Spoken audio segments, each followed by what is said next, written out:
Pertama, perkenalkan nama saya Najla Hanifah Hidayati dengan NIM 2502016024. Jadi di sini saya akan mempresentasikan dari hasil analisis saya.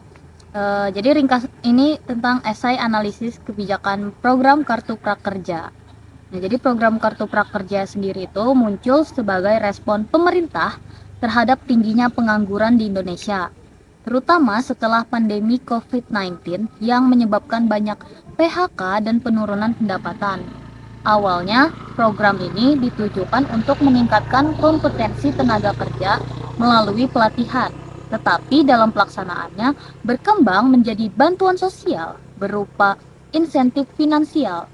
Program ini diharapkan bisa meningkatkan kualitas SDM sekaligus menjaga daya beli masyarakat. Meskipun mendapat kritik terkait efektivitas pelatihan, akses, dan pengangguran anggaran. Kemudian dalam analisis ini menggunakan model incremental. Kebijakan ini tidak dibuat secara baru sepenuhnya, melainkan merupakan penyesuaian bertahap dari kebijakan sebelumnya.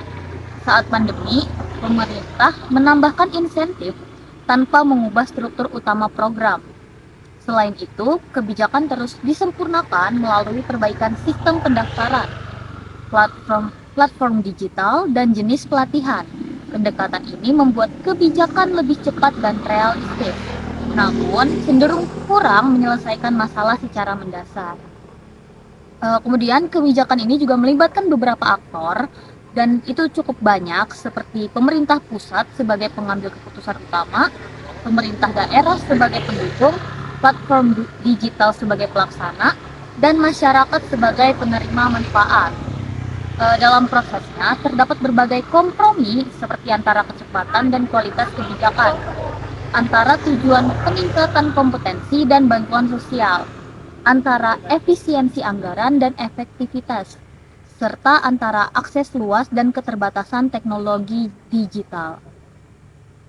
Tahapan kebijakan ini dimulai dari perancangan awal sebelum pandemi sebagai program peningkatan kompetensi, kemudian beradaptasi saat pandemi dengan tambahan bantuan sosial, dilanjutkan dengan implementasi bertahap melalui sistem gelombang, evaluasi, dan perbaikan berdasarkan masukan masyarakat, hingga tahap penguatan kembali ke tujuan awal.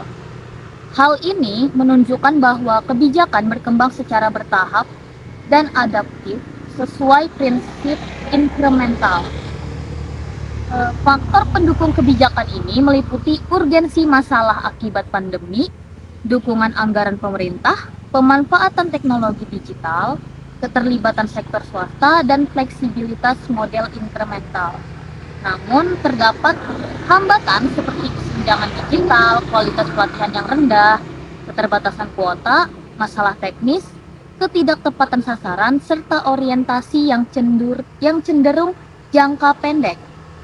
Nah, kesimpulannya, program Kartu Prakerja merupakan contoh kebijakan incremental yang fleksibel dan responsif terhadap krisis, tetapi mengalami pergeseran dari tujuan awal dan belum mampu menyelesaikan masalah pengangguran secara menyeluruh. Kebijakan ini efektif dalam jangka pendek, namun kurang optimal untuk jangka panjang. Oleh karena itu, disarankan agar program difokuskan kembali pada peningkatan kompetensi, meningkatkan kualitas pelatihan, memperluas akses digital, memperbaiki seleksi peserta, serta memperkuat peran pemerintah daerah agar lebih sesuai dengan kondisi lokal. Kemudian saya akan membacakan tentang jawaban dari lembar kerja atau worksheet saya. Yang pertama itu saya akan bahas tentang konsep dasar model incremental. Jadi model incremental itu adalah pendekatan kebijakan publik yang melihat kebijakan sebagai kelanjutan dari kebijakan sebelumnya dengan perubahan kecil dan bertahap. Pembuat kebijakan tidak menganalisis semua alternatif, hanya fokus pada pilihan yang paling relevan. Model ini menekankan proses yang realistis, adaptif, dan praktis sesuai keterbatasan. Kemudian ada kelebihan dan kekurangan. Kelebihannya, itu dia lebih realistis karena menyesuaikan keterbatasan waktu, informasi, dan sumber daya. Mengurangi konflik karena perubahan kecil lebih mudah diterima. fleksibel dan bisa diperbaiki secara bertahap. Kemudian untuk kekurangannya itu ada perubahan kecil, kurang menyelesaikan masalah secara mendasar, cenderung bersifat tambal sulam dan jangka pendek, bisa mempertahankan kebijakan lama yang kurang efektif. Kemudian yang ketiga itu adalah analisis kebijakan dengan incrementalism, yaitu contohnya dalam kartu prakerja. Program kartu prakerja awalnya untuk pelatihan kompetensi, lalu saat pandemi ditambah insentif sebagai bantuan sosial tanpa mengubah struktur utama. Program berjalan bertahap melalui gelombang dan terus diperbaiki melalui pendaftaran, pelatihan, dan juga seleksi.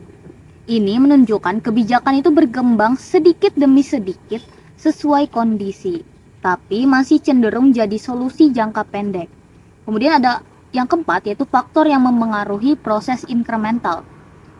Jadi faktor yang mempengaruhi proses incremental sendiri itu ada contohnya krisis pandemi. Dalam esai yang saya jelaskan dalam analisis saya, itu ada krisis pandemi karena itu membutuhkan keputusan yang cepat. Kemudian ada keterbatasan sumber daya dan anggaran. Yang ketiga, yaitu respon dan kritik masyarakat. Yang keempat, itu perkembangan teknologi digital. Karena ini juga mempermudah, tapi juga membatasi akses. Kemudian ada keterlibatan banyak aktor seperti pemerintah, platform, dan masyarakat. Yang dimana dengan keterlibatan banyak aktor ini, itu jadi menimbulkan berbagai keutamaan dari masing-masing aktor tersebut. Oke, jadi itu saja yang bisa saya jelaskan dari analisis esai saya dan juga lembar kerja worksheet saya. Mohon maaf jika ada salah kata. Saya akhiri, terima kasih. Wassalamualaikum warahmatullahi wabarakatuh.